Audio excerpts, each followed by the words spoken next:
Final week of the NFL on us, ladies and gentlemen. And with that is another edition of 4th and 4, part of the Belly Up Sports pregame show, bringing you all the things you need to know about your week in the NFL. Zach Heilman here, hosting, again, the final show of 4th and 4 for the regular season. That doesn't mean we're done, by the way, as I got to bring in my buddies from High-Low Sports to come and join into the chat, DJ and Kelsey, who are joining me. Again, final week of the season, gents. Things are all wrapping up. Playoffs are at least right around the corner for next week, and the playoff races, at least in the AFC, for crying out loud, good Lord, it is going to be a mess coming down to the wire at least today. Yeah, it's going to be a whole lot of fun. Cannot wait for it to finish out tonight. We'll be on the call for the very last game of the regular season, so we cannot wait for that one for sure. That's going to be your Chargers-Raiders game. But, you know, there's talks. They were talking about kneeling down the entire game. Both coaches have come out and said, no, that's not happening. Plenty of players have said, no chance in hell that we would ever let a rival from our own division tie with us. That's not happening. So you love to see the competitiveness coming down to the final week. Especially when some of those players probably got some incentives in those contracts too. And they're like, man, I need 10 more yards. I'll be damned if I'm going to kneel down and not get my cheese now. I mean, you know darn well that those incentives definitely played a part of it on top of it as well too. Hunter Renfrow needs like 10 yards. They're going to get him his 10 yards. They're not going to kneel those ones out, et cetera, et cetera. Derek Carr's probably got a little something waiting in this game as well too.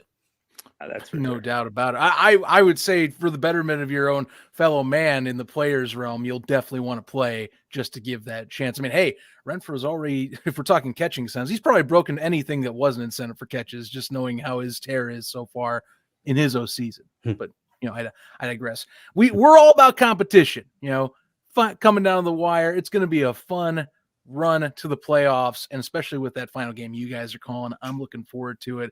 But guys, let's get into quarter number 1 of 4th and 4, our kickoff here, talking a bit of news of the week in the NFL. I mean, there's really been one story that's dominating the news cycle, and you know, I almost am just getting tired of having this pop up, and I'm trying my hardest to keep my composure with this story. And you know what? It's kind of flipped over this. I'm trying to delay. You can tell.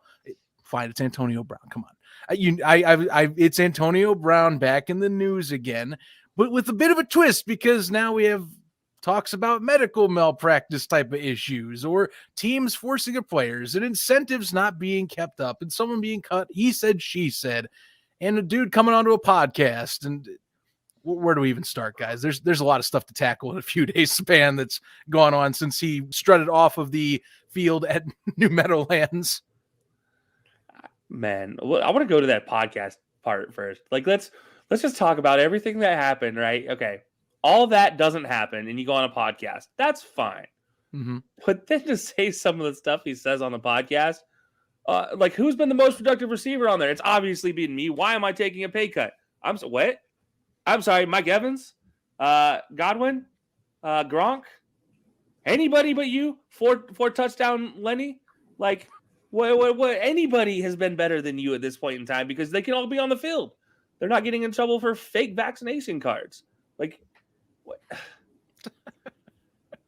That's the part that I'm just like, out of all the things, I'm like, why are you just so blasphemous? Now, I hope for goodness sake that the Buccaneers did not ignore medical advice and then mandate that he goes out there, because that's a whole big issue, and that's something that you're worried about.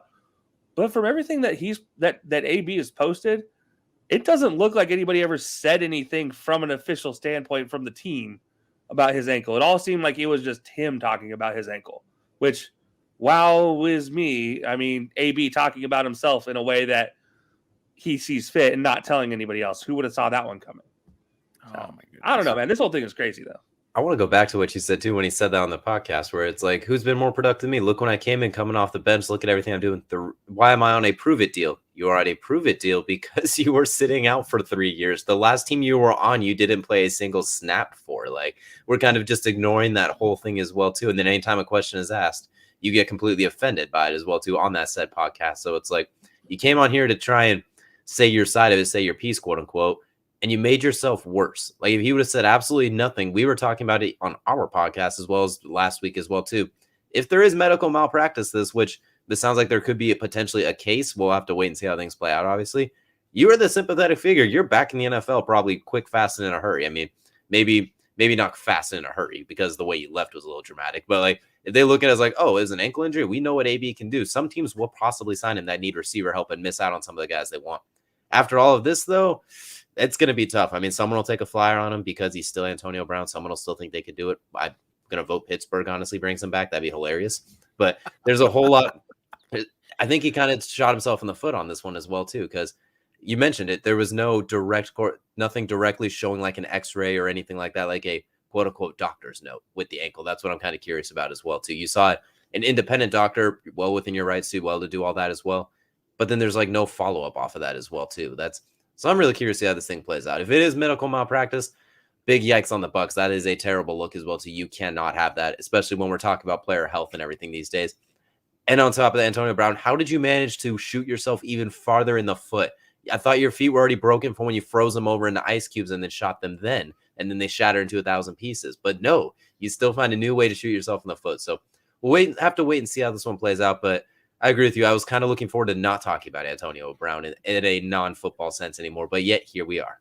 The cryogenic burns seems so long ago in the grand scheme of these last 3 years of talking about this man and his, I'm going to say struggles to be nice, I guess, because some of it is extremely self-inflicted in many ways. And really the thing that kills me, like I wanted to be very open about how this was talked about with like, you know, AB has a side, the Bucs have a side. Let's hear it out. Let's see what's investigated. But you can't going on stuff and making this a media press conference. And this is with any entity. This isn't just sports. Like we're talking any facet of like media relations. You do not help yourself if you are going around and doing a press tour and are trying to pump your status up while the iron is hot. At least to me, it doesn't come off well that way. So you go on to Full Send, which is a decently respectable podcast. Bob Maneri, who's a sports personality-esque, if you will, that's how I'm going to put it, hosts the thing. And, you know, okay, you go on there. It's a spot. It's also to get a coaching stint for the fan-controlled football league for a week, it sounds like, even though he disses on that. And then finally, you have it where he has comments where he's talking and ripping on, for example, Mike Evans, Chris Godwin, you know, who's the best guy on there? Me. And you know what? I fully disagree, good sir. And what's even worse is, and I'm going to talk in podcast terms, we all know this, you can't just, for example, invite someone on and riff on them, but stand up, release something that you know. Like all those guys on there were extreme yes men, except for Maneri trying to somewhat quell the crowd. Can't bite into that. Know the real thing. Dude hasn't been living up to what he's expected to do since he was going to the Raiders. Yeah, look, you talk about it. You're exactly right. You as a podcaster, you have to have a certain sense of like, I can't let this dude see this on my podcast. Like, look, it's great content. Like we'd all laugh and we'd all have a good time. Sure. If AB was on here acting a fool on our podcast, like we'd have a fantastic time. But at the same time, we'd all be like, but Antonio. Oh, well, I think at this point in time, I'm referring to him as AB because Antonio was actually the guy I actually enjoyed watching play football. Right. But in this case, AB, like you realize you've left this X amount of money on the table because of your attitude and your actions off the field. At what point are you going to start to look at those and be like, oh, maybe that's the problem, not my play on the field? Because no team is going to look at that and be like, the juice is still worth the squeeze because – first of all, I could offer you a $100 million contract, and I know you're only going to pay about $10 million out of it because you're not going to be on the team for that much longer because of your attitude. Like that's just it. Like when is he going to learn that it's his fault at this point in time, or is he capable of doing that? Is he healthy enough mentally to be doing that? I don't know, and maybe that needs to be something that has to be addressed as well. And if that's the case, I hope he can find a way to get better, but. Based off everything we know now, he's considered medically fit to play football. He's considered medically capable of playing football and medically capable of making his own sound decisions in his everyday life. So I don't think there's anything wrong mentally, or at least there hasn't been anything proven. So therefore, I have to go off the assumption that this man is just acting like an ass and just showing it all over the place. Like he was literally, I'm surprised he didn't strip into his boxers at that point in time, like in the middle of the stadium. I think that was just shy of what I was expecting to happen because I thought he One actually pair of pants away. Yeah, like I literally thought that this man was going to be walking out of here in just boxers at one point in time. It's crazy to think. Literally, for a 6-7 year stretch, he was the best receiver in football and one of the best receivers we've ever seen. And now we're talking about him on a non-sports related podcast and talking about him dropping rap singles at this point as well, too, as opposed to what he was doing then. Like, you think, what was it, 2017 was his last year with the Steelers when he was incredibly productive, I believe. Maybe it was 2018, something like that. But between like 2012 through 2018, whatever it was during that stretch, he was absolutely incredible. Watching, the question was, how do you stop this man? And the way you stopped him is you make Big Ben throw interceptions to the defensive lineman. There really wasn't anything you could do to stop him at that point as well, too. So it's crazy how things have gone so far as well, too. And he's still one of the best players I've ever seen play when he was right. But when are we ever going to see that again? Because, if he ever got right, I bet he could still play. We saw glimpses of it with the Bucs. And as he mentioned, as the third receiver down the back half of last year, coming off the bench, and even when he was healthy at the start of this year, he was one of the most productive receivers. He's the most targeted, I believe, as well, too. And I think had the most receptions during that short time frame, if I'm not mistaken, as well, too, for the last 5 games of last year, the playoffs, and then the first part of this one. So it's an absolute shame that what seems like something so minuscule that could have been avoided, and now here we are as well, too. Whether if you were told, hey, you play or you're done, you basically sit on there and deal with it later. You don't storm off, throwing your pads, making a big scene, skipping to your loo, waving, and where they could Photoshop pom-poms on you at that one point as you get off the field. So I still can't believe we're at this point as well, too. Hopefully everything works out. I hope it's the worst case scenario on both sides. I hope it's something in the middle, and maybe just like next year, it's like, all right, guys, it's behind us. We move forward. Maybe it's a shot with another team where we get to see that player who is that dominant just a little bit less because he's older now. Then the Bucs go on and do whatever it is the Bucs do. They got Mike Evans, Chris Godwin, Tom Brady. They're fine. They'll deal with it. They got Scotty Miller, Tom Brady's favorite receiver. So they'll be okay. Oh, yeah. So I can't believe we're at this point. I honestly can't believe we're having this conversation. I can't believe we just spent 10 minutes on it. I thought we were past this. And I'll tell you what, I'm done even talking about it. We'll cut it off right there because I got one more. All right. Or I will thing to say. And this is very clearly, if this is a mental health situation, I need to be very clear and say that if this is that, we all hope the best for him. Because if it is a mental health situation, get your help and find help. I hope he's able to ever take that look in the mirror and be like, maybe I do need to get some help, because it's clearly something's there that we're all seeing that he's not. And sometimes the incapability of seeing it yourself is a sign. So hopefully somebody leads him in the right path to get some help. And we might be able to see that Antonio Brown we once saw. But first and foremost, if he is not healthy mentally, please get the help. Seek out the help. There's no stigma to it anymore. Like, go get the help you need. Yeah. Thank you for the pause there. That's a good point that's been talked about too. And it's part of the conversation that people have had. I know that, we can't self-diagnose. We're not doctors or anything in here, but consistent pattern and things. I don't know. I wish the best for the guy if it is something that way, like same thing. I think all three of us do, it's just the damn man. It's just, you see the downfall and you're like, good Lord. Or even just the downfall after a quick rise, getting the championship last year.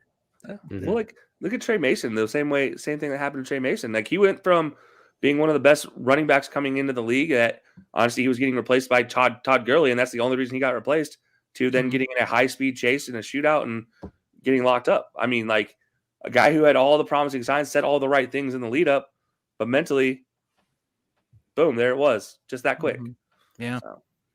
No, I feel that. All right. I get that. Well, we're going to close that door, though. Now we'll close that door, as I got one more piece that's kind of come across as of just, over the last day. Source, at least close to ESPN, has reported that Matt Rule is going to retain his job. Now, I mostly am bringing this up as we are getting close to Black Monday here. I mean, it's the day before, so we know it's coming. He seems like he's going to retain his job, although he's had one of the most, at least tumultuous years of any coach in the NFL with some of the decisions that has been made and how they have backfired. Thoughts on him getting another season, guys? I mean, the mess that the Panthers are in, partially on his own doing, are very much, at least it seems like it could be long-term effects. I'm torn because on the one hand, I love when coaches actually get a chance to go through the up and downs, like that 3 or so years, and he's only had about 2. But on the other hand, you fired Joe Brady as your offensive coordinator, who you blame him for the issues. You're rotating quarterbacks more than MLB teams rotate the bullpen. It seems like he's lost a little bit of a grip on it as well, too. So kind of torn in that regard. He's at least saying the right things. You do have what's going to be a relatively early first-round pick. You have players there, but I don't know what you're going to do moving forward. Like, your quarterback situation, is one of the messier ones you'll find in the league. You got really good receivers. Christian McCaffrey, when he's healthy, is outstanding. You got a really good young defense.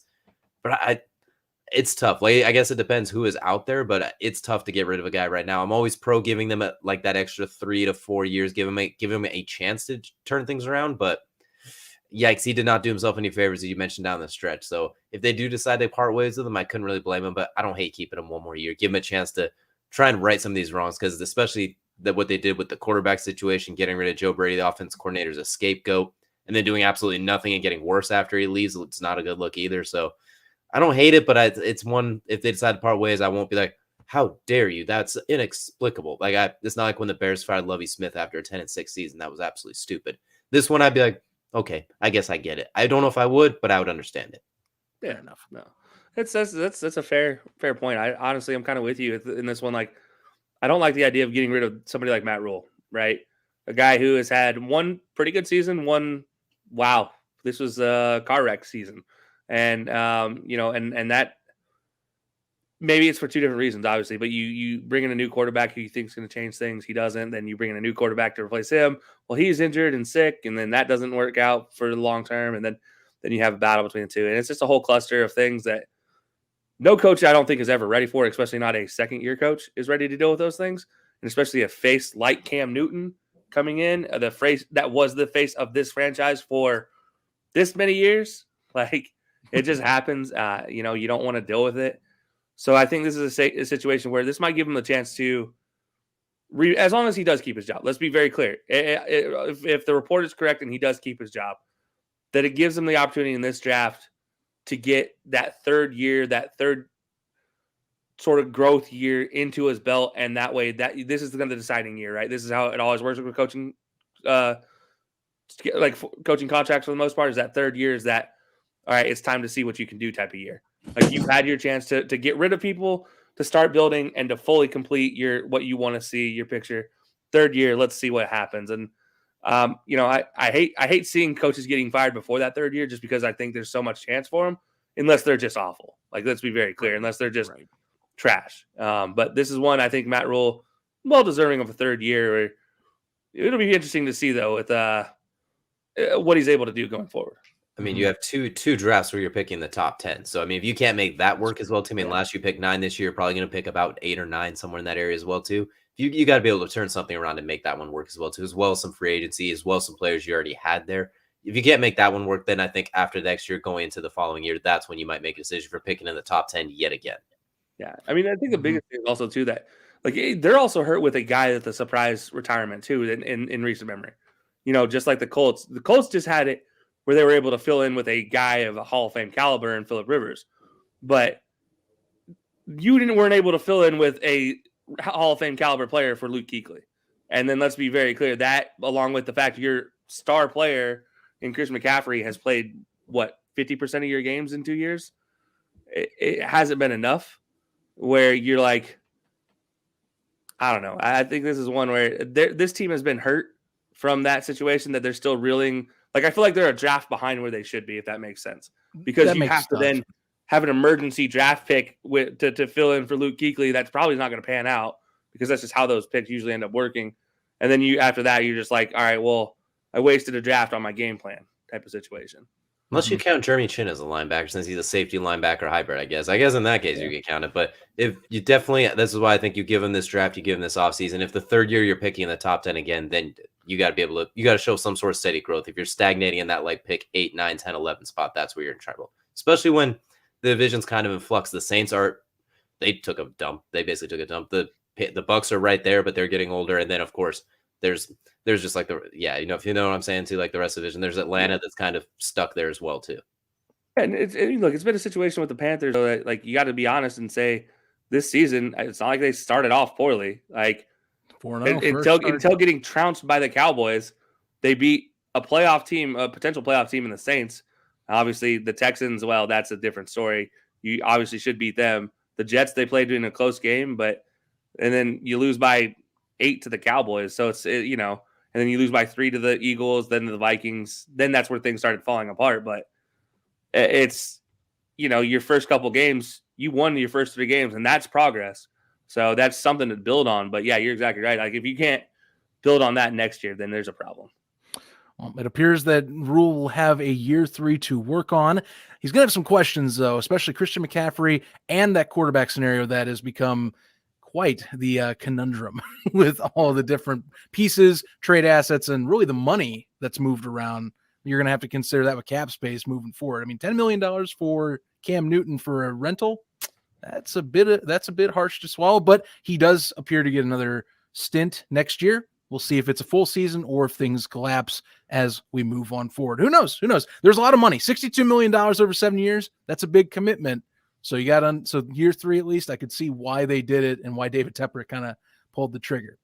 Meanwhile, we're going to move on to quarter number 2. DJ's time to shine. It is DJ's best bets and some other ones that me and Kelsey might comment on, depending on how we see it. DJ, take it away. This is your time to shine, my friend. What do you got this week? So recapping what we had last week, we were 3-3 last week. We split it down the middle. For looking back at some of our picks last week as well, too. The Chiefs getting 5.5 versus the Bengals. We took you to take the Bengals to cover. They did that comfortably as well, too. They even won the game for you. Cowboys 5 points over Arizona, take the Cardinals to cover. Same situation. They managed to not only win, but covered as well. 49ers 12.5 over Houston. It was looking good till the last 5 minutes when the 49ers just threw in a couple of scores to make it about a 14-point game. So just missed out on that one. Miami against the Titans. For the plus 142, they didn't give a chance, and they didn't care about our picks that week. Miami did not care about us that week. So moving on to the over-unders. Colts versus Raiders, we were really close. If the number was 45, we said take the over. It ended at 43 with some points left on the board. So that one was really close. Chiefs Bengals 49.5, we said take the over. Easy peasy. Washington versus the Eagles 46, we said take the under. Pretty much as you expected as well. So last week, not too bad. You should be doing pretty good money-wise. But that's going to take us to this week, the final week of the regular season. First things first, Colts getting 15.5 over Jacksonville. Colts will probably win this game most likely. You win, you get into the playoffs against Jacksonville, a team that's probably the worst team in the league, arguably right now. I think we'd all kind of agree they might be the worst team in the league. You look for the Jags to cover that and look for the Colts to win comfortably, but 15.5 is a major spread when they only won by 6 the first time they played this season. And on top of that, the Colts haven't won in Jacksonville since 2014. So look for them to win maybe like 30-17, which is still a comfortable win. But 15.5 is a massive spread. I look for Jacksonville to somehow keep it weirdly close. Then like maybe Jonathan Taylor busts off a long run at the end of the game to ice it. But 30-17 somewhere in there, that's going to get you the 15.5. That's a massive spread. Now looking at the Ravens getting 3.5 over Pitt. I think the Steelers are going to cover this one. I think it's going to be a raise or close game because both offenses are yikes, just big yikes. Lamar's not going to play. We saw the Steelers offense even last week against the Browns on Monday night. It still has a lot of holes. I think it's going to come down to a lot of field goals. We even saw the last time they played, it came down to a 2-point conversion. It was a 1-point game with Lamar playing. So look for Tyler Huntley and them to keep it kind of close, but it's going to be an ugly game. I'm looking at like 15-18, something like that either way. So Pittsburgh, I imagine, will cover that one. Looking at some money lines, not a whole lot great working this week. I do like Chicago as a plus 200 underdog taking on the Vikings, even with Andy Dalton starting, getting thrust in that starting role after Justin Fields got put on the COVID list just a couple days ago. I look for Andy Dalton and them too. They could possibly pull up the upset here, I believe, as well, too. The Vikings, obviously, they were playing for a playoff spot till just recently as well, too. Last week, I pretty much all but put a shot in that one as well. Look for it to be just kind of a who cares game from both sides, and I don't hate them in that situation. The Bears play really well in the who cares type of games, the ones where Matt Nagy could, quote-unquote, save his job. Look for them to come out gangbusters and maybe surprise the Vikings as well, too. Looking at the over-unders now, Titans versus the Texans at 42. I'm going to take the over on that one as well. The Titans getting a little bit rolling offensively. We saw last week against Miami able to put up some points. Defensively, they are missing Bud Dupree, and it looks like they might be missing Bud Dupree and a couple other players. But I still think it's going to take the over. The Titans are probably going to get to like 25-ish on their own. Texans, I like Davis Mills a lot. He has come on really strong down the stretch. I think he's a guy that deserves a chance to go into next year as the starter. So look for them to both get score over 20 points this game. Or 42 points is a really low number. You're telling me it can't 22-20 isn't feasible? Like, give me the over on that one. Bills versus Jets, 40.5. Even if the Bills sit some players, I'm taking the over on that one because I think the Bills can score 40 plus on their own. We've seen that plenty of times when they overmatch a team, they blow them out of the water. That's kind of how they win. They either blow teams out or they lose close. There's not a whole lot in the middle for the Bills. So look for that one to be covered. The Jets starting to show some progress too. Zach Wilson's gotten a little bit better down the stretch. We saw last week early on against Tampa Bay, they were taking it to him. So look for this one. 40.5 is a really low number as well too for any Bills game. We've seen them have 17-point favorites and 54.5 this year in the spread. So look for the Bills and the Jets to crack 40.5. Seahawks and the Cardinals at 48 points. while this has the potential to be an absolute shootout, I'm going to take the under. I think the Cardinals are going to control the clock. Kyler Murray is going to do what he does, just be a playmaker. Chase Edmonds, James Conner, and the defense, I think, are going to play really smart. And I think the Seahawks are going to continue this running the football thing they've discovered with Rashad Penny in recent weeks. So I think that one's going to be relatively close. 48 is a big number. If I'm not mistaken, it's the second highest this week right now. And it's very possible if they start airing it out, but I'd imagine both defenses are going to be more contained to mitigate some of those big plays as well, too. Every time these two teams match up, it's usually relatively close. There is still no DeAndre Hopkins. We're still curious. I'm curious to see what the Seahawks do offensively. They've been very up and down in the passing game. Last week, they were great. The week before, a little bit of struggles. So curious to see how that one plays out. I'm going to take the under in a 27 to 20 type of game, something along those lines. So that's what I'm looking at for the bets this week. A lot of interesting lines down the stretch, considering there's really 3 games that really matter, honestly, when we look at it, then like 1.5 other ones as well. So really curious to see how that impacts things going down the stretch. Did I hear you say Lions? Did you say Lions or Lions? I think I heard you say Lions. I said Lions because I said the Seahawks have struggled passing games minus last week against the Lions. No. I heard what you said there. I meant later on. You said, interesting Lions. No, I said interesting Lions. You just have a Lions obsession now going. I'm pretty sure you're about to mention the Lions now. Is that what you're saying? That's exactly where I'm going. It's my segue into why I'm picking the Lions for the final time this season because, well, I have the opportunity to. Why the heck not? This one actually started really big and actually shrunk down over to really a 3-point game now. They're giving a 3-point favorite to the Packers here. 44.5 is the over-under. I mean, this one started at a Packers being favored by 11. And that's where I was really super excited. I got to say I'm a lot less excited with it being at a 3-point spread now. But I'm still going to take the Lions in this one because they get Jared Goff back. They get to go have fun. And Aaron Rodgers, yes, he will start the game. But let's be completely honest. He is not playing more than a quarter in this game. Like, there's no way he's playing more than a quarter. Yair Alexander, it might be coming back. He played no more than a quarter. Bakhtiari, who played in his first game for over a year, he's not going to be playing more than a quarter because they need him for the postseason. The starting center is also coming back. He was not going to play more than a quarter. Javonte Adams, you better believe that man is going to be in a bubble for most of this game. So I look at this one, and I don't think A.J. Dillon, Kurt Benkert, and whatever else the Packers are going to throw out here for a second string is good enough to hold off the starting team for the Detroit Lions. And I think that's going to be the big difference. That's how I'm going to take the Lions in this one to get you a little bit of money. Or lose final time money, as the Lions have done to you a lot. But I do like this as a chance for Jared Goff to show off and potentially earn himself some money as well.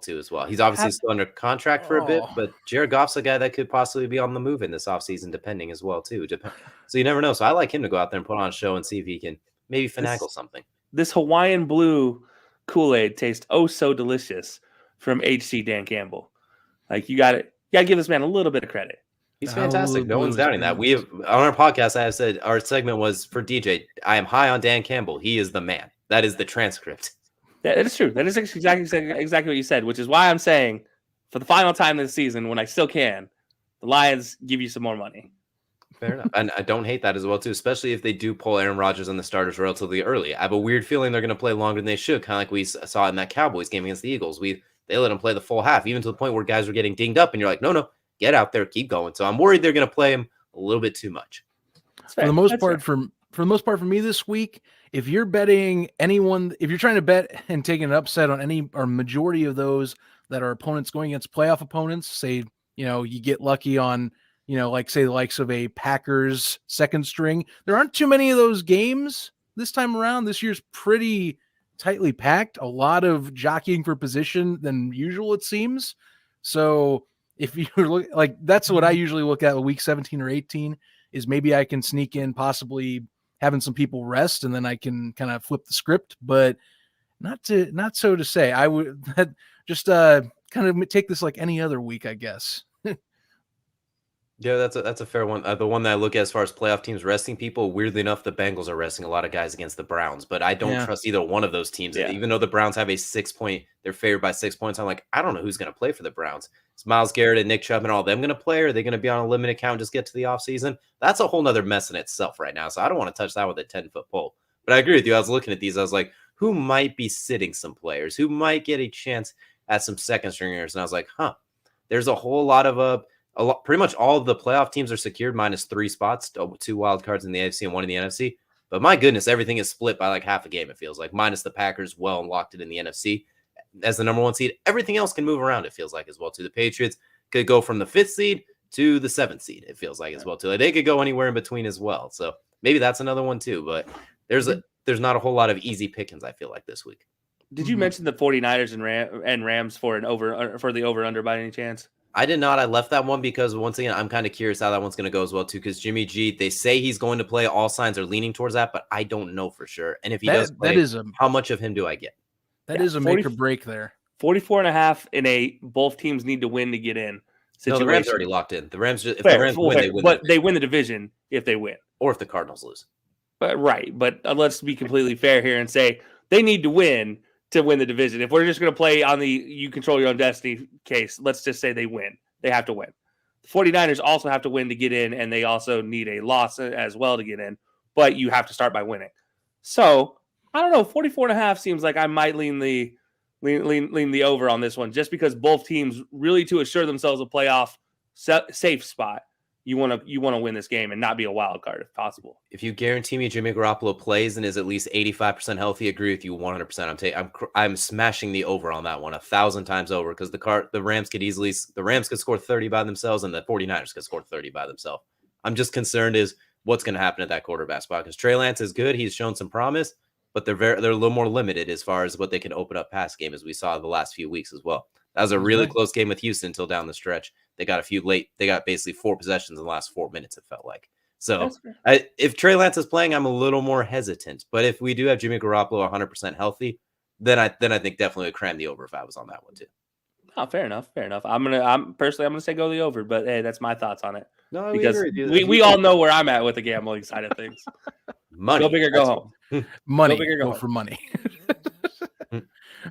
Play responsibly, ladies and gentlemen. We're going to step into halftime. We'll come right back with a bit of a twist on the fantasy segment. A little different with most of the championships, most in your leagues wrapped up. We'll stick around. We'll let you know what we're doing.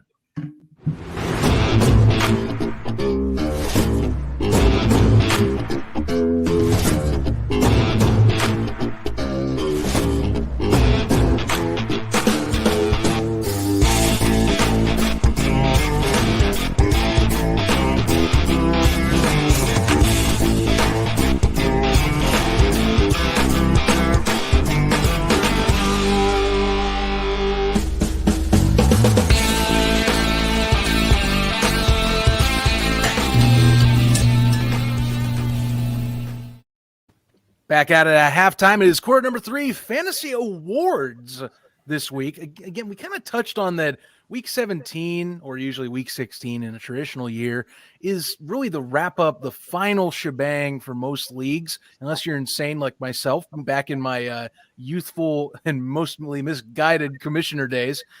But for most people, it is kind of the final week. So even though it's the last week for the regular season, most of you were already in your postseason, or for some of the like, are already doing drafts, I've heard.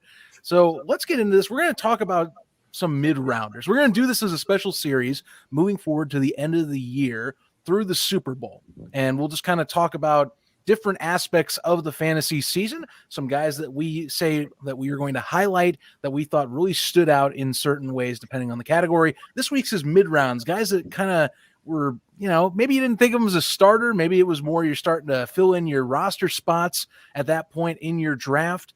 And you're going to be wanting to look at these guys as not really making massive impacts, but they surprised you in the end, and you eventually made them a mainstay in your offense. I'm going to tell you at least one that I've got, and it kind of comes as a duo, because I don't think any of us really expected these two to pop off as well as they did. Yes, the chemistry was there from college, but I didn't see, for example, Joe Burrow being number 5 overall statistically. Ja'Marr Chase, we were talking about him and dropping passes at the beginning of the preseason, and both of them are now going to be mainstays in being talked about as high explosive players and the future of the league. Those guys alone get a staple. Otherwise, there's several others that I will hold off as I will go. But yeah, you can't talk about this year without those two having blossoming either rookie or sophomore seasons coming out of the gate. Can't argue with that at all, too, considering Jamar Chase was one of the guys I had on the list as well, too, as a guy you took as maybe a flex option as well, to get that rookie receiver to something along those lines. So I agree with you on that one. So I'm going to go to my list, and because I'm going to cross off Jamar Chase and put in a different rookie receiver who, if you had a PPR league, this guy might have saved you a lot. I'm looking at Jalen Waddle, the rookie receiver in Miami, going well on pace to potentially break Anquan Boldin's rookie receptions record here. Not a lot of huge explosive plays like Jamar Chase, but he got so many targets, so many opportunities, still on pace to put up a major, one of the higher scoring fantasy receivers. And he's probably going to do it against the Patriots this week. You imagine he's going to get a few more receptions as well, too, a few more yards. So look for him next year to even build on that as well, to a guy you took maybe as a flex guy, just as a, oh, why not? Maybe he'll get a lot of targets. He did that tenfold as well, too. He ended up being their only receiver as Devontae Parker and Will Fuller were in and out of the lineup. So that's what I'm looking at. Another one I'm looking at, if you grabbed him a little bit later as a flex running back, he could have saved your bacon. I'm looking at James Conner for the Cardinals. Very few people were taking him early on in those drafts. He was not a top 10 running back. I don't even think he was top 15 in a lot of leagues, considering was going to be him or Chase Edmonds. Who's going to be the starter? James Conner casually was second in the league in touchdowns. So those are two guys. If you got them kind of in those mid rounds where you grab your flex / your backup guys to fill in the roster you picked based on bye weeks, those are guys where they really quick, fast, in a hurry were like, you stay here. I will fluctuate everybody else if I can. They end up being mainstays. And when you got to the playoffs, they were, I will play no matter what type of guys. So a young guy and a wily old veteran getting a fresh start. So I'm looking at for my mid-round heroes this year. People banked a lot of stock in, for example, Chase Edmonds. And funny enough, you mentioned Waddle, how I said it's how I was talking Chase and Burrow. Hey, Tua and Waddle. It's another combination from college that I like half of that. I like the Penguin. Oh, I know. The Penguin Waddle. I really like that one, but separate conversation. But funny how that works out, it seems. Very interesting as well, too. So, Kelsey, we got a couple of mid-round heroes. I wonder if you have a couple of lines on yours as well, too. Because by the look on your face, I think there's a line on that list. So I actually don't. No, I do not have a line on my list. I could have gone to like Amon-Ra St. Brown as for he did late in the season. But honestly, at that point in time, you're in the postseason anyway. So he's not on your roster. Or he's probably already picked up by somebody. So it was almost too late in my eyes. I actually got to go to a quarterback spot in Matt Stafford, number one. I think a lot of people slept on Matt Stafford in the first round. I got him in the 10th round in our draft. Like easy mid-round hero. I mean, I ended up starting him more than Kyler during the season. And that's saying something because of the consistent performances he was giving you. It also helps that I don't know where a lot of people got Cooper Kupp, but for me, I got him in round 4 to 5. So I did get him a little early. So he's a little early for a mid-round for me. But that's not to say for most leagues, he's not a mid-round guy for you. So I'm going to give Cooper Kupp that spot. I have to give Cooper Kupp that spot. In my ladies' league, I told her to draft him in like round 7. That's where she got him in at. So, I mean, I think a mid-round thing is for a long because a lot of people did not know. If they didn't know, they darn well should have known as well, too. Anyone who's seen FCS football has known since day one that dude is that guy. Absolutely. And then on top of that, another guy you talk about first-year guys, well, that's fine. What about second-year guys for receivers? T. Higgins. Another guy with Joe Burrow who was just lighting it up. Ends up 17th in PPR leagues, but he did have a better overall just regular format fantasy league. He was in the top 15 there, and look, you talk about two guys as receivers that were absolute weapons there. Not too better. There's honestly not very many running backs that you can throw in this list that had an opportunity to get there because everybody drafted running back in the first 2 rounds this year. There were very few guys that ever snuck that far. You're looking at maybe like a Tony Pollard, but I mean, really outside of that, he didn't do enough this whole season to be a mid-round hero for me in this one. But outside of the few rookies you got there's not a whole lot. I'm just going to add on to that. You mentioned T. Higgins. Zach mentioned Jamar Chase. You could throw Tyler Boyd in there as well, too, because he was darn effective as well, too. He did not drop a single pass this entire season on top of that as well, too. He's another guy. The way the Bengals offense was just so high, flying all over the place, all 3 of those guys you could get between rounds, what was it, maybe 5 through 10 for all of them, even later possibly. And they all produced. 2 of them cracked 1,000, and the other one didn't drop a pass all season. It had more receptions than T. Higgins, if I'm not mistaken, as well, too. T. Higgins just gave you the big plays. So I think you could have made all 3 of them on top of it, which is absolutely crazy considering most people picked them to finish at the bottom of the AFC North, if not maybe 3rd in the AFC North. No one was picking them to win the division outright and be resting guys in week 17, 18. Yeah. I did miss one running back, by the way. My apologies. And that's Damian Harris. That's a fair one as well, too. Yes, I did not expect him. Finishes top 10 in standard leagues, finishes 18th in PPR. So, yeah, definitely mid-round guy that definitely falls in that list for sure. I mean, Absolutely. Cordell Patterson in that list too. Talk about a hybrid player that made an impact for some rosters. You know, I think we saw him as a great gadget player, but not as a primary fantasy driver for your roster, and really made his stay in any part that Arthur Smith used for the Falcons this season. I mean, he was in a way kind of the Falcons offense for at least a mid stretch of the year. Honestly, yeah, I forgot people actually drafted him as well too. Because a couple of leagues I was in, nobody touched him because they're like, "What is this?" Like, okay, Cordell Patterson, great. Like, he's the guy that you don't really touch because in his previous stops, he's good, he's up, he's down, he's all over the place. Did not expect him to be a top 10 fantasy scorer this year, like he was as well. He was absolutely sensational. Probably won people their leagues because they got him a first round. He got them a number 1 overall seed during that stretch. He was absolutely incredible this year, and he was listed as a backup safety at one point as well too. Yeah. He could have got you interceptions even in leagues where you don't play a defensive player. And let's not forget, in the same vein, Deebo Samuel. 100%. Yes. That's that guy. I think he might actually be the superstar for the mid-range awards this year. Like, I feel like he might be the top tier guy next to Jamar Chase as far as just, wow, that dude really did that all season long. Like him, Cooper Kupp, and Jamar Chase, those three, just like give them a trophy and just like let them fight it out like you do Air Force, Navy, and Army every year. I'm going to push James Conner to that mix too, just because, I mean, second league in touchdowns as well too. Oh, and sure. That's fair. So a 4-way battle royale, like Hungry Hippos, how you'd have like the 4 different hippos in a circle. That's what we're doing with them right now. And no matter who wins, you're right. If you had any of those guys, you probably got at least one playoff game, unless you win against the imagine if you had two. If you had, let's say you have Jamar Chase and you have James Conner down the stretch there when they came back. You were getting 23 and 26, not to mention the 55.6 in Jamar's week 17 performance if you were in a championship. Like, yeah, you feel pretty good about that. What's crazy is it was so easily conceivable to have all 3 of them as well, or all 4 of those guys, and not even have to spend a top 4 pick on them. That's how crazy these mid-round superheroes were, if you will. Yeah. Let's touching on tight ends. Just for these. Let's give a shout out to Dalton Schultz and Dawson Knox finishing top 5. Both of them were definitely mid-round, if not really on anyone's radars, I think, at the beginning of the year. I mean, Blake Jarwin was considered the starting tight end for the Cowboys going into week 1, and that flipped the script fast. I was one of those guys who picked up Jarwin, and I went, son of a – I'm throwing him to the free agent market. But, yeah, got to give shout-outs because those are the two. If you look at this list, Kyle Pitts, I understand. He's up there. He was already the darling of this class as a rookie coming in, but I mean, Dawson was at least 31 on one of the boards I saw, and Schultz was 29. So definitely a rise when you're finishing 4 and 5. 100%. Oh, yeah. Yeah, they ended up, I mean, you mentioned Dalton Schultz. He ended up replacing Noah Fant for me by the end of the year, but I didn't draft him either. So that's the thing. He went undrafted in our sleeper league. So I ended up picking him up off the waiver wire, and that's just where it happened because nobody else picked him up. Absolutely, as well too. And we'll definitely have more of these fantasy awards moving forward as well too. Definitely want to keep an eye on these ones. This will be, I think we'll have some disagreements on this one. This one was a little more open, but I think down the stretch we might have a little bit of debate, if you will, as well too. It's like, hold on now, do you count him? You'll see when we have some of the topics coming up later on. Which, yeah, I mean, you just say Kelsey just brought it up with some of the waivers. I might be jumping the gun a little bit with how I just did that. So, you know what?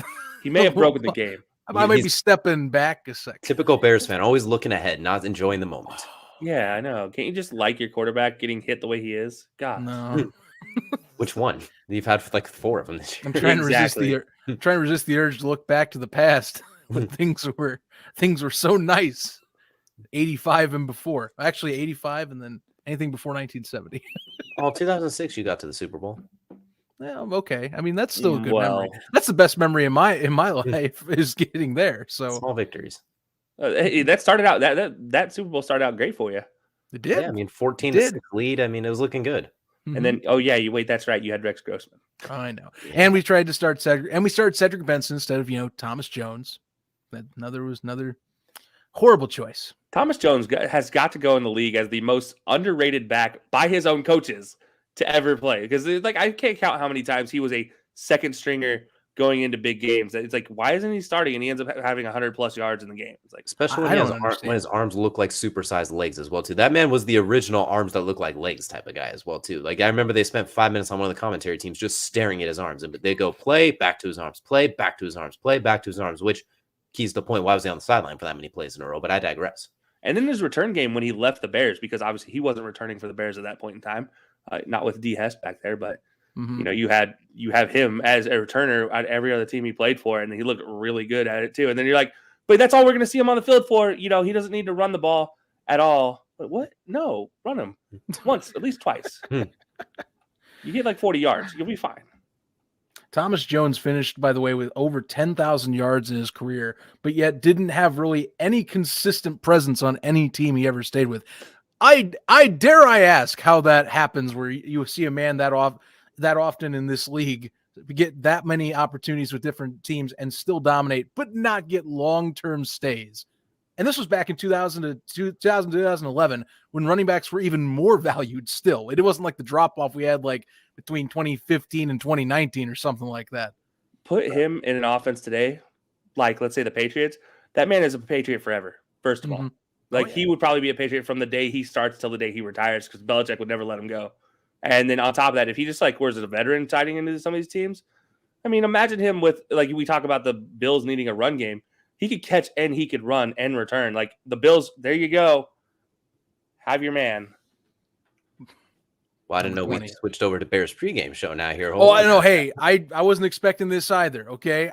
I don't, as I've said, I don't try and bring it up, but if it comes up, I'll talk. Let's move this on, shall we? I've said enough of Chicago for one day. Let's talk about matchups that will matter as we're entering quarter number 4. It's going to be primetime pick'ems presented by Colorcast, where either some, if not all, the games in this list will be a Colorcast event, especially the Chargers and Raiders event. As we look at the overall standings, of course, good that I'm not getting ahead of myself. I do that too often. Looking at this, it's getting tight. Not much movement in the overall records. As you can see, 13-3 just happened to be that the top 3 guys happen to get really good weeks. No advantage whatsoever. Someone gets a loss, but then they lose elsewhere, and the other guy wins. And then we got Kelsey, of course, 9-6, and Jim, who hasn't been here in quite some time. So, a little bit kind of close to. It's like the playoffs right now. It's kind of a last ditch effort to see who's going to pull this off. I boycott. This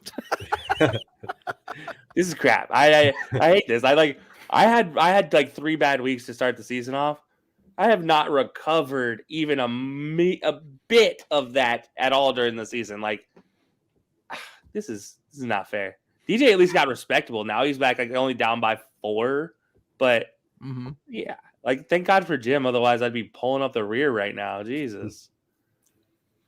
There's still a chance though. There's a chance to close in the gap a little bit. We still got one final week here and the playoffs, which will be separate as well too. As we look to this matchup, and well, it looks like none of us are gaining any ground on this one. It looks like we are all on the Chargers as well too, which is surprising when you think the Raiders, Chargers, both 9-7, winning you're in. We've seen Derek Carr with a season of heroics, and I picked the Chargers simply because I picked them before the season, and I imagine Justin Herbert and the squad are going to come ready to go, and I think it's a little too much firepower for the Raiders. What are your guys' thoughts? Why are you guys not leaning towards the Raiders? I just think it's going to turn into a shootout. Now wait a minute. I'm checking my sheet again. I have the Raiders on this sheet. So I am doing the island. Zach, defend yourself on your island. Then I retract what I just said. I am doing the island this week, and I will do this as how I defended the Titans from the last time as well. It's going to come down to a certain few factors. And I look back at their last matchup against the Chargers. First off, divisional matchups are close, but really one thing that I was seeing that the Raiders could have leaned on that the Chargers are weakest in is the run game. I know Josh Jacobs isn't as a dominant runner as the likes of, say, for example, a Dalvin Cook or such. They don't lean on him like that as a bell cow, but he has the ability to do so. He has the potential to do 20 plus carries a game. And I think that with this type of running offense first to open up the pass, controlling the clock, something that they somewhat did against the Colts, actually, as DJ would know, unfortunately, from last week, I think that that's your game plan, is to keep Justin Herbert and company off the field. You control the game flow, and you have the running back to do it. And honestly, they've been scrappy all year. Really, at the end of the season, they've at least, I think, found a bit of a flow on who to target. Hunter Renfrow was at one point more of the secondary supplementary catching receiver. Now he's the primary guy because I think they finally realized, hey, he's pretty damn talented. We can go to him for any type of scenario, and he can run a multitude of routes. And he's been able to open up other opportunities besides himself. Zay Jones, I've been surprised at his impact in recent weeks too. But really, to me, in the offensive side, comes down to the run game. and really ball control. Otherwise, for the Raiders, just get pressure to Justin Herbert, make him feel uncomfortable. That has been the case for some of these inconsistent performances the Chargers have had. Those two elements, I think, are keys to the game for the Raiders to pull this off and clinch a wild card spot. And our graphics department, by the way, they're on top of things. Yes, good job, graphics department. You are so good. What a great job with the update. Not sure where they got that one that makes up from. We'll have to see where that came from. But no, look, taking the island, doing the island. You know, I'll let you fight your island out on this one. This will be interesting to watch. I'm excited for it. I'm gonna stay neutral. Obviously, I picked the Chargers, but this one's gonna be a very exciting game because this is an old AFC West battle that I'm excited for. Oh yeah, 100%. Oh yeah. But that'll take us into. Well, we went to AFC West. Let's go to the NFC West. Ooh. Oh, just kidding. There we go. Although it looks like no matter what, you have an island. So, all right, defend your first island, my friend. Defend the old gold mines. Why are you leaning towards the 49ers here over the Rams? Well, just because you said they're a gold mine. So they're a gold mine of memification, if you will. It looks like a fantastic meme if I get it right. He's prospecting for a win if I get it wrong. But most importantly, I think at the end of the day, the Niners they're fighting for a playoff spot. That team, I do think Jimmy G is going to start, and even if he doesn't play the whole game, I think between the two, him and Trey Lance, I think there's enough dynamic ability there to get something over on this Rams defense. I mean, look, Deebo Samuel's been playing out of his mind. Brandon Ayuk's been coming on strong lately. I do think this is an opportunity for them to finally just kind of get themselves back into a playoff run. They win and they have a chance, and that's all they can ask for at the end of the day. So I'm thinking that dire hope for a win is going to be enough to overcome the Rams. Well, we don't have to win type of a situation to win the division. Like, we don't even have to play this game because we're still in the playoffs no matter what. So I think that's a bigger part of this, that the Niners will be able to pull it ahead. Interesting. All right. I'm just leaning towards the Rams because I think they just have more firepower. That we talked about the not sureness of quarterback as well, too. And I think the Rams really want to take that division win and get that home game as well, too. And I don't think they're going to risk that because if the Cardinals win and they lose, if I'm not mistaken, the Cardinals will take the division at that point. So I think they're looking to take that division crown because they have the tiebreaker over Tampa Bay as well, too. And I believe the conference record they have over Cowboys as well. So they have a chance to bump themselves up into a 2 seed potentially. So I'd be remiss to see if they let that one go. And the 49ers, they more or less, if the Saints lose to Atlanta, they could still get in. And the Saints have been a mess in recent weeks, honestly, as well, too. So really curious to see how that one plays out. But I'm going to lean with the Rams in this one as well, too. I think it's going to be really close, though, as well. If I was more certain about quarterback, I'd feel a little better conviction, but the uncertainty with that one as well, too. And is Stafford going to throw 7 picks or he's going to throw 7 touchdowns? That's always a question mark as well. This is why I didn't bet on this game. This is why you did not see this in TJ's best bets. Well, I mean, to be spoiler alert, this is why I brought it up, is because I knew I had the Niners here in this one. I caught on to that one as well, too. Yeah. Subtle like a snake bite. There you go. I'm going to say mainly, it's funny, Odell Beckham Jr.'s debut game was against the 49ers and what was a thumping for the LA Rams. Since then, I've been actually kind of surprised at Beckham's stance with the team and how well he has performed. I think you're going to see a much different performance in a team that is come together since their 3-game losing streak and will finally put that stamp officially on that NFC West crown.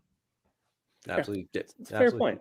100%. But that will take us to our third and final matchup we talk about. We'll go to the AFC North here. And, well, once again, Kelsey is on the island as well, too, picking the Ravens led by Tyler Huntley. And, we'll just let you go first on this one. So this one, I think we both look at it. We're both like, damn, this is going to be an ugly game. I think all three of us agree this one's probably going to be ugly. Oh, absolutely. This is 100% going to be the ugliest game we're ever going to see. But you know what? It's because of that ugliness that I think the Ravens have it out. Tyler Huntley, to me, is a better quarterback than Big Ben today because he can move. The man can at least move 5 feet without dying. Like, that's fair. Let's be completely honest about this. He can at least get out of the pocket and do something. And I think that's what Baltimore thrives on is a quarterback being able to get out of the pocket. And he's proven he can play it with his offense. Their defense is where I have question marks, but that's fine because I have question marks about Pittsburgh's offense. Everybody on that offense I have question marks about except Najee Harris. That's the only one. So if Baltimore can somehow figure out a way that really nobody's been able to do to Pittsburgh all season long, but slow down Najee Harris so you make Big Ben beat you, that's where you're going to succeed at. And I do think, despite Baltimore's injuries on the outside to their defensive backs, I think they're strong enough inside to be able to hold this Pittsburgh team on a slow enough pace to make Big Ben have to force to try to beat you. I'm telling you one thing. I think that the best attributes of the Steelers are what are going to bring the Ravens down, specifically that pass rush, which, by the way, I think TJ Watt does break the NFL sack record as well during this game. I know Huntley is going to be, a mobile threat and one that you're going to have to hopefully isn't as elusive to avoid that one sack, but I think he does break it. And I think that that's going to be part of the reason why you're going to see the Steelers walk away. Najee Harris, I mean, they're leaning more and more on him, but, I think that he's okay with that. He's been used to that. And I think that's what's going to be something in a battered Ravens defense, which has been brought up in this season on this show quite a few times for obvious reasons. I've had to defend it for crying out loud, and I lost out against the Cleveland Browns for that said reason. Oh, Huntley almost won that game. Anyway, I will say the Steelers have the healthier roster. You have I'm still I know I know it's very much. I don't know how you can say they have the healthy roster when their offensive line still dead. You don't have Juju. Chase Claypool may or may not be playing in this game. He is 60%, I believe. I think they said he was active. They said he was good. Okay, he will be active. All right. Well, so you got Chase Claypool. Great. So you make a fourth down. Diontae Johnson. Are you kidding me? You're gonna leave him out of the picture too? Oh, I mean, no. Diontae Johnson will just drop everything. That's fine. Kendrick Green's coming off the COVID list for them at center as well too. That's part of that I look at as well too to help set up the run game as well too behind Najee Harris.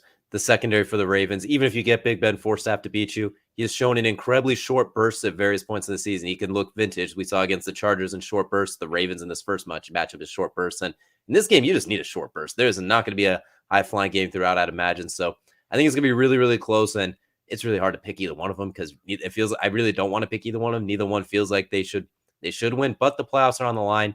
So I'm going to lean towards the slightly more experienced team because they are a little bit healthier on top of that too. I just think this is a situation where Cinderella's glass slipper finally falls off Big Ben.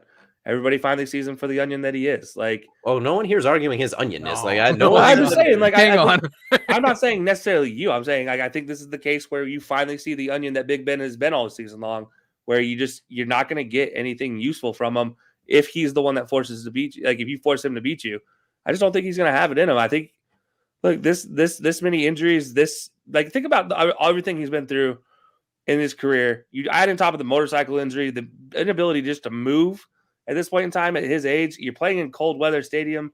It's going to have to play at a disadvantage at some point. And I think this is the final moment where we finally see Big Ben and the clock strikes 12 finally. And you're making it sound like he's going out. You're making it sound like he's going out Dan Marino style, where it's just like ugly.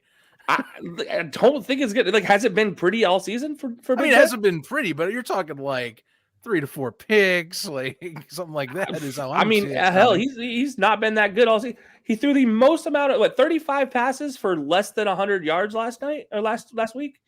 100. How do you do it? How do you capably do that? 35 passes for under 100 yards. How is that possible?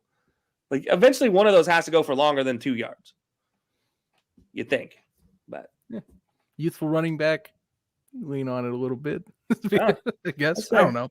In Najee, we trust. Najee, we trust. Hey, that's all fair. I just think this is just it. This is it for Big Ben. I don't think he gets that playoff run that he hopes for. If they can win this game and still not get that playoff run, which how we have it going, they won't get that playoff run either way. So any playoff run, let's put it that way. That's what I'm saying. They're not going to get anything. It is done after this game for them. Either way, the way we have it all playing out too. Fair. We'll see.